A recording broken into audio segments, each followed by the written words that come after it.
Tuesday. That's what it says on my sticky note. Tuesday. uh, this building used to be, I can't remember, but then it got painted about a year ago or so, and it's just stinking awesome. And I know that my big fat head is covering up a bunch of it, but maybe when I'm done. So lawnboy is kind of freak. It is stinking gorgeous out here. Seriously, you should see the campground. I'm gonna say a bunch of Anchorage came down here. Lawnboy's figuring out that what he started is kind of crazy, and this is a story. Not very often something like this would really happen, but it could, right? So, chapter 7, overutilization of labor compounded by unpredicted capital growth. Remember again, labor is workers. That for us, that's good enough. That's good enough to understand that language. And capital growth, capital again is money. Unpredicted capital growth. It was raining. This was the first day all summer it had rained hard enough to stop work. It was now July, and I'd ridden my 10-speed. Yes, my old one. Even though I'd bought a new inner tube over to Arnold's house. Excuse me.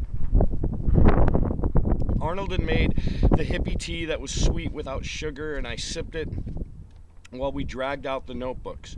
I had left all the paperwork at his house because it would have been too hard to explain to my parents.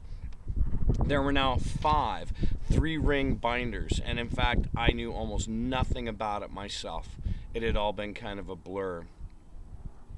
It's all just too groovy, Arnold said, putting his tea down. Free market industry and capitalism at their best. It's like watching a really good documentary about business. Far out, man. I don't know what we're doing, I said. Not a clue, except that we're cutting a lot of grass and I'm not getting much sleep, and this morning my mother said she was forgetting what I look like. It's lucky we got a rain day. We were in Arnold's screened-in porch, and he'd spread the notebooks out on a large, round picnic table. It gives us a little time to catch up and see the beauty of what you're doing. The rain was hammering down, almost deafening, and I felt myself liking it. I used to hate rain in the summer because it ruined vacation time, but now I thought the rain was beautiful. We'd better start with an overall view of the lawn cutting phase of your operation. Oh, yes, I thought. Let's start with that. Like I knew anything. Like I would have an operation with phases. Currently, you have 15 employees. I stared at him. That can't be right. He nodded, smiling. Surprising, isn't it? Technically, I guess Pasquale is more of a partner, and really, they're all partners in a way. They share the income from their work with you, the company head. 15? He nodded again. Now, the truth is they earn their living because you found them work, and that brings up second consideration of this phase of your operation. 15 people work for me? I wish you'd quit talking about my operation and its phases. It was getting to sound like General Motors or something. Yes, and that should lead you to consider your responsibility as a business head. You owe your employees that consideration. Well, I mean, sure, if there's 15 people working for me, I should consider them, but I don't know what you mean specifically.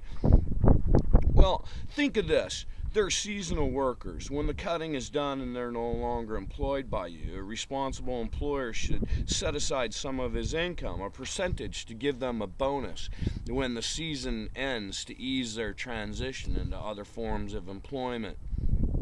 I should? I mean, yeah, I guess I should. I mean, how does that work? Well, first, let's look at your personal gross income from lawn cutting, shall we? It's really the only figure that counts for this aspect of your operation. Of course. Aspect, I thought. First phases, now aspects of my operation. I'm 12 years old and I have aspects. Well, for reasons we'll cover later, taxes are going to take a hefty bite, and you'll have some small expenses, gas for your mower, oil, that sort of thing. I keep track of those items in this expense notebook. And then there's my fee. I'm taking 5% across the board for this and the market work just to simplify things rather than work on a sliding scale, all right? Oh, my, yes, I thought let's keep it simple. I felt like I was drowning in aspects and phases. Good, I guess. Sure, good. So, before taxes, my percentage in expenses, you grossed out at over what? $8,000. $8,000? Yes, of course, like I said, that's gross, and your net won't be anywhere near that. I think you should set aside a pretty good chunk for employee relief, perhaps 20%. At this stage, naturally, that will go up as they earn more. They'll appreciate it when the season ends. I had the sudden memory of when I was 9 years old, and back then I thought that someday I might be a professional basketball player. This in spite of the fact that I'm fairly short and can't make a basket to save my soul, but I thought that when I was 9 that if I just had the right ball, a true professional ball made by Spalding, I would be good enough to be a professional player when I grew up. The problem was that the ball was expensive. There was no way my parents could spend that kind of money on one measly basketball, and I couldn't find a way to get enough money on my own, so I wound up with a cheap ball, and I thought no chance at professional basketball career. How many balls could I buy with $8,000? $8,000. I was only 3 years older now than I had been then. True, it was a big 3 years, but after just 3 years, I could afford all the Spalding basketballs I wanted. I was rich. What a strange word that was. It didn't really mean anything in itself. Rich, short for Richard. Why does rich mean having tons of money? How many Spalding balls could I buy really with $8,000? Say they're $20 each to make it simple. 5 balls for $100, 50 for $1,000, 400. I could buy 400 Spalding basketballs.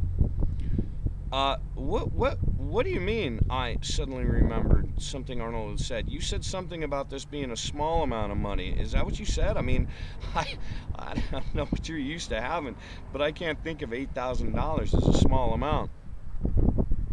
Everything, Arnold said, is relative. Taken in the whole scheme of things, $8,000, though significant, is not all that large. If Bill Gates, who owns Microsoft, for instance, could hold all his wealth in his hands and he suddenly dropped it, just on the way to the ground, it would make over $40,000 in interest. I tried to picture that.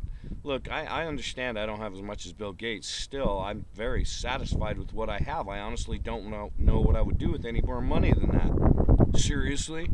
Absolutely. It's more money than I could ever think of having. And it wasn't that long ago I was wondering where to get enough money to buy an inner tube for my 10-speed. And now I could buy a whole new bike. I could buy a bunch of them.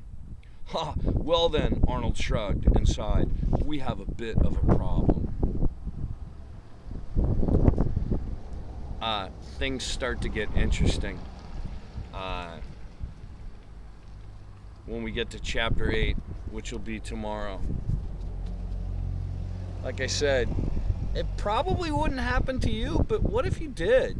What if you did mow some lawns this summer? I don't know. Could be crazy.